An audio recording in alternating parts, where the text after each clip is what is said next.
नमस्कार सभी दर्शकों का स्वागत है फिर से हमारे चैनल में।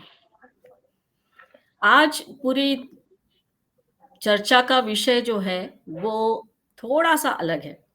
पूरे भारत में एक ऐसे नौजवान की चर्चा हो रही है जिसने 200 साल के बाद एक इतिहास बनाया। हम सब जानते हैं कि पुराण काल में, महाभारत काल में देवव्रत भीष्म पिताजी का नाम था, जिन्होंने एक प्रण लिया था और आज जिसने ये रिकॉर्ड बनाया है, वो भी देवव्रत है और उसने क्या कारनामा किया है या क्या करके दिखाया है, इसके बारे में आज हम चर्चा करेंगे और हमने फिर से आमंत्रित किया है हमारे विशेष मेहमान, सुप्रीम कोर्ट के lawyer, advocate Pankaj Joshi ji. Sir, आपका स्वागत है सर।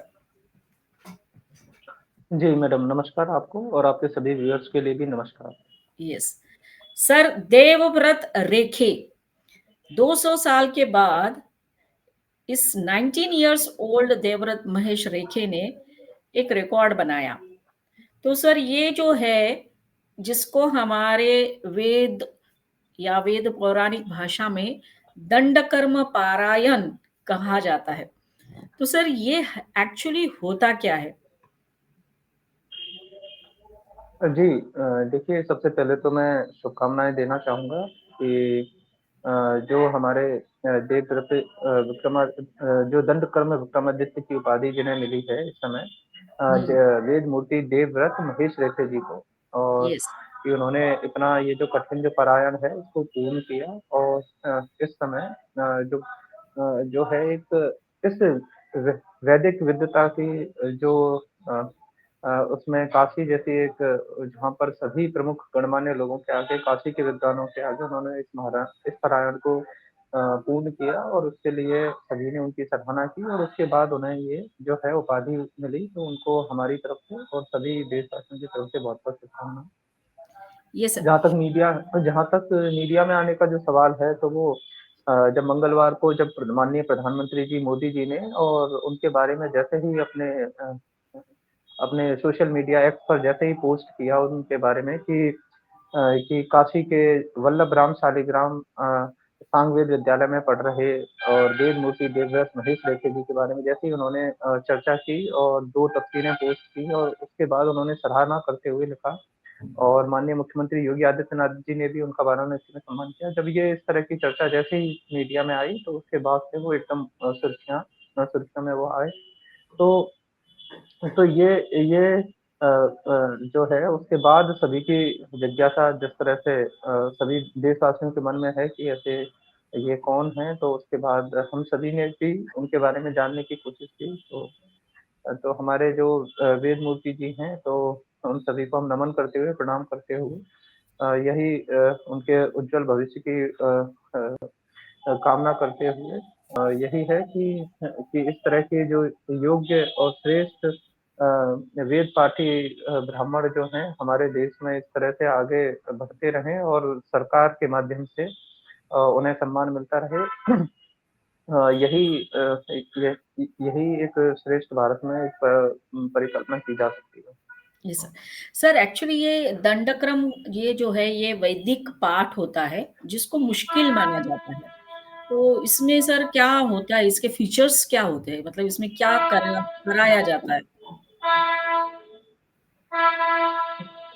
देखिए जहाँ तक इस पारायण की बात है तो ये शुक्ल यजुर्वेद की मध्यांदिनी शाखा जो है उसका संपूर्ण रूप से एकनिष्ठ रूप से कंठस्थ दंडक्रम जो संपूर्ण एकाकी जो कंठस्थ जो होता है वो इन्होंने किया है और जहाँ तक जो महेश रेखे धनपाठी जी की जो है उन्होंने ये 50 दिनों में ये जो है इसको पारायण को पूरा किया। इसमें इसमें जो है लगभग 2000 मंत्र हैं हाँ। और 2000 मंत्रों की को खास करके इसको ये विशिष्ट इसलिए बोला जाता है क्योंकि जब महर्षि दयानंद जी ने जब इसको जो है प्रमुख रूप से जब इसकी कहा और इसमें लगभग जो है उसको ना केवल एक एक क्रम में जबकि अनुलोम-विलोम दोनों क्रमों में इन मंत्रों को बोला जाता है।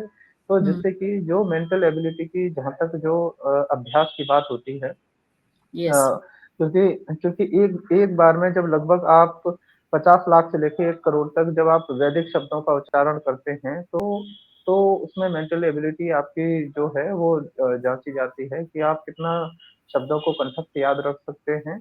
और तो ये अपने आप में एक विशेष योग्यता की बात रहती है। क्योंकि लगभग इसमें जो है शुक्ल यजुर्वेद में 3988 मंत्र हैं। केवल केवल मंत्रों के रूप में हैं और जिनको कि 1975 जो लगभग 2000 के जो मंत्र समूहों के रूप में जिनको व्यवस्थित किया गया है, जिसमें लगभग हमारे 40 अध्याय भी हैं और यस, उन सभी को हम शतपथ ब्राह्मण के माध्यम से आगे आगे भी उसमें चीज़ें हैं। तो या चूँकि चूँकि हमारे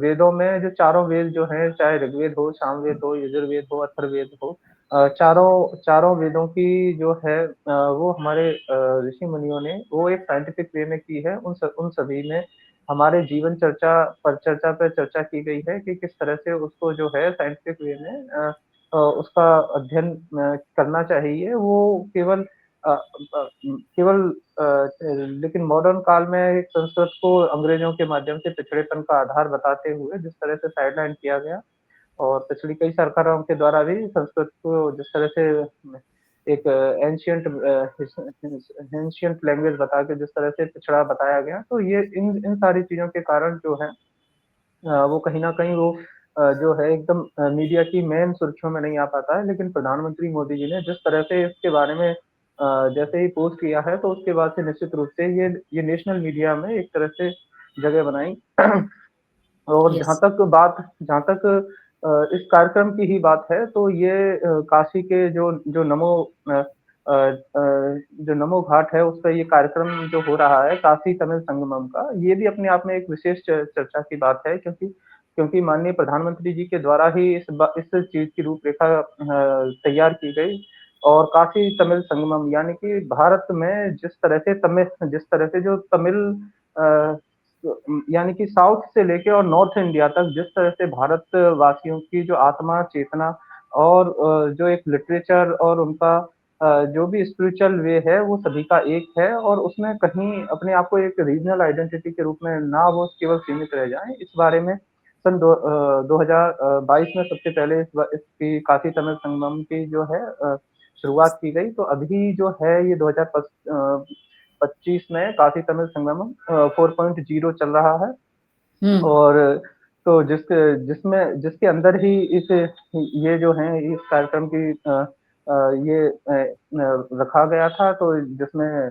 हमारे वेद मूर्ति जी का भी कार्यक्रम रहा है। तो इसमें तो इसी तरह से मतलब जो भी हमारे चाहे स्कॉलर्स हों, स्टूडेंट्स हों या जो भी लिटरेरी लोग हों, सभी सभी को एक मंच पे रखकर किस तरह से उनका हम हौसला अफ़ज़ाई करें। तो ये प्रधानमंत्री जी की जो दूरदर्शिता की जो सोच थी, उसको रेखांकित करते हुए ये कार्यक्रम हो रहा है। उसी उसी कार्यक्रम के अंदर ही ये कार्यक्रम भी हुआ। तो जिसमें सभी जो भी हमारे टीचर्स चाहे स्पिरिचुअल लीडर सभी के लिए एक स्थान रखा गया है और जिसके कारण ये आज जो है इन सभी के बारे में हम जानकारी ले पा रहे हैं। यस। तो ये जो सर दंडक्रम है जो वैदिक पाठ होता है, इसमें स्वर, लय, उच्चारण इसका सभी का ध्यान रखा जाता है और पारायण करते वक़्त शायद 1 करोड़ से भी ज़्यादा शब्दों का उच्चार होता है। मतलब अभी जो वेद मूर्ति बने हैं, देवव्रत, उनको तो काफ़ी तपस्या करनी पड़ी होगी इसके लिए। उनकी स्मरण शक्ति, शारीरिक, मानसिक नियंत्रण, ये सभी चीज़ों में उन्होंने कंट्रोल किया होगा या उसके ऊपर अपना क्या बोलते हैं उसको कमांड किया होगा। जी, देखिए निश्चित रूप से ये जो जैसा कि आपने कहा है कि इसमें जो सटीक जो स्वर होता है या उच्चारण होता है या शुद्धता होती है और उसके साथ-साथ आगे-पीछे जो है उसको कंठस्थ करना पड़ता है क्योंकि ऐसा नहीं है कि आप एक तरफ से ही मंत्र का उच्चारण करेंगे। आप एक बार उसमें आगे जाएँगे, फिर लौट के आएँगे, फिर पीछे बैक टू उन्हीं शब्दों का उच्चारण करेंगे। तो हुँ, ये जो 2000 मंत्रों का जो लगभग 2000 मंत्रों का जो जो विशेष पाठ होता है, उसको कंठस्थ करना अपने आप में एक चुनौती रहती है।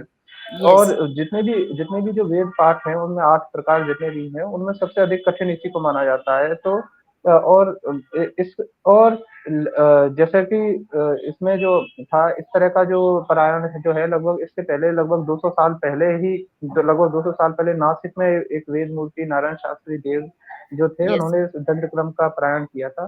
तो उसके बाद ये महेश लेखे जी हैं, इन्होंने इसको पूर्ण किया है। और इसी के लिए जो सम्मान जो है वो भारत सरकार के माध्यम से, उत्तर प्रदेश सरकार के माध्यम से, और साथ साथ श्रृंगेरी के शंकराचार्य ने भी सम्मान स्वरूप उन्हें एक सोने का कंगन और लगभग 1,01,116 की जो दक्षिणा जो लगभग है, वो भी उनको एक सम्मान राशि दी है। क्योंकि अ,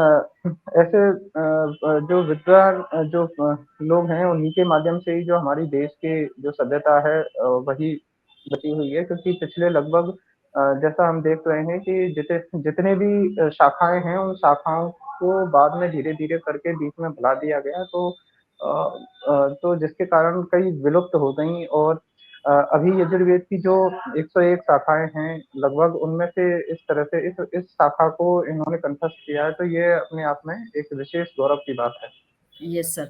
बिल्कुल सर, बिल्कुल अभिमानास्पद है, क्योंकि सर हम जब बोल रहे हैं कि हमारा जो यंगस्टर है वो ग्लोबल प्लेटफॉर्म पे अपनी क्रिएटिविटी से नाम रोशन कर रहा है भारत का, तो दूसरी तरफ हमारी संस्कृति, हमारे वेद पुराणों को भी एक सखोल दृष्टिकोण से भी आज की जो ये युवा पीढ़ी है वो देख रही है। तो सर ये जो दंडक्रम जो है वो कितना कठिन माना जाता है, क्योंकि इसमें दीर्घ साधना होती है, मंत्र पठन होता है, फिर आपका जो स्वर है उसकी टेस्टिंग होती है, स्मरण शक्ति जरूरी होती है, तो ये सारा कुछ होता है, और इसीलिए इसको दंडक्रम को मुकुट मणि भी माना जाता है। देखिए, ऐसा है कि इसके लिए जो आप हैं, सबसे पहले तो जो हमारा जो यजुर्वेद है, वो सबसे पहले इसी बात के लिए जाना जाता है कि ये यज्ञ और कर्म कांड से संबंधित है।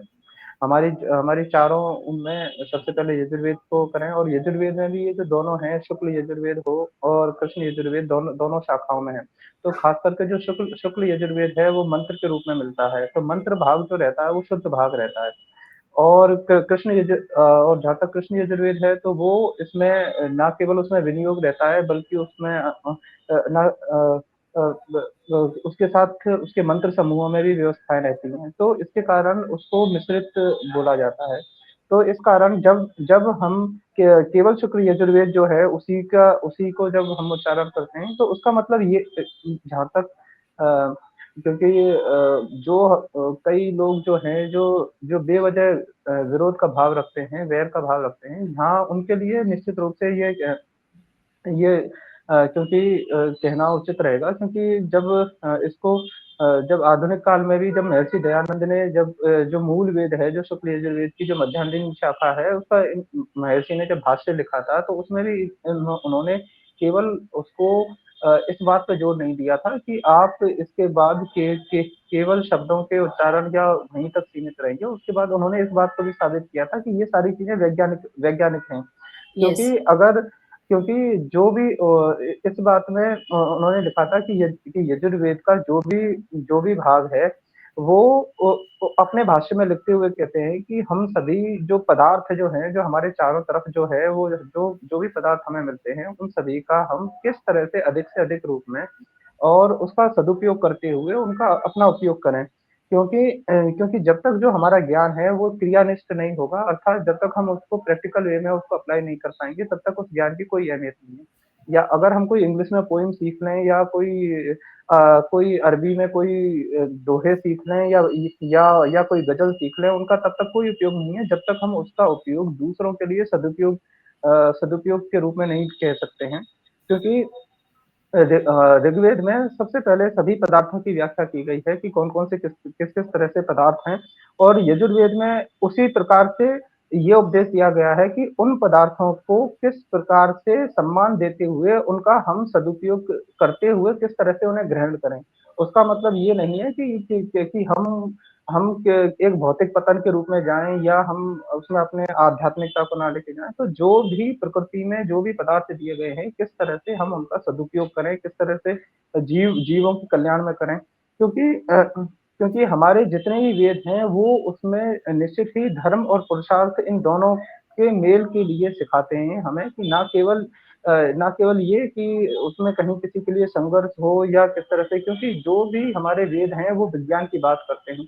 तो जब हम यस, विज्ञान की बात करते हैं तो हमेशा उससे जो हमारी अविद्या होती है उसकी निवृत्ति होती है। यानी कि हम अपने आप को इस लौकिक जगत में भी किस तरह से हम अपने आप को सभी के बीच में समन्वय रखते हुए आगे बढ़ें। क्योंकि जो भी हम जीव हैं वो सभी चेतन स्वरूप में रहते हैं और सभी बिना कर्म किए रह नहीं सकते। तो यही हमारे ऋषि मुनियों ने बताया कि हमारी जो आत्मा है, चाहे मन है या प्राण है और जो हमारी इंद्रियाँ हैं, उन सभी का किस तरह से हम आपस में सभी का समन्वय करते हुए प्राणी मात्र को दूसरे प्राणी मात्र को तनिक मात्र भी नुकसान पहुँचाए हुए, प्रकृति को नुकसान पहुँचाए हुए किस किस तरह से हम आगे बढ़ें, तो यही बात उसमें कही है। Yes. Sir thank you very much, आपने इतना ये डीपली तो जाके इसको समझाया। ला और लाइट चली गई। No problem sir. तो अ, देवव्रत जो आज मुकुटमणि बन गया है, ये हम सभी के लिए बहुत बड़ी बात है, अभिमानास्पद बात है। और एक और बात है सर, जो लोग ये कहते हैं कि Sanskrit is a dead language, उनको मुकुटमणि वेदमूर्ति ने एक बहुत अच्छा क्या बोलते इसको इसको समझाया। तो इसको यहाँ यस इसको सर। यहाँ स्टॉप कर इसको यहाँ आधा स्टॉप करके इसको थोड़ा-सा और बाद में पूरा करते हैं इसको। No problem sir. ये तो ठीक है, लाइट चली गई तो भी मैं बोल सकती हूँ ना कि यहाँ पे दर्शकों को हम कहेंगे कि सर के यहाँ लाइट चली गई है, नो प्रॉब्लम। तो दर्शकों को हम कहेंगे कि आज का वीडियो ज़रूर देखिए, लाइक करिए, शेयर करिए, कमेंट करिए और हमारे चैनल को सब्सक्राइब ज़रूर करिए। अगली वीडियो में सर के साथ और टॉपिक पे चर्चा करेंगे। तब तक के लिए धन्यवाद। जय हिंद, वंदे मातरम।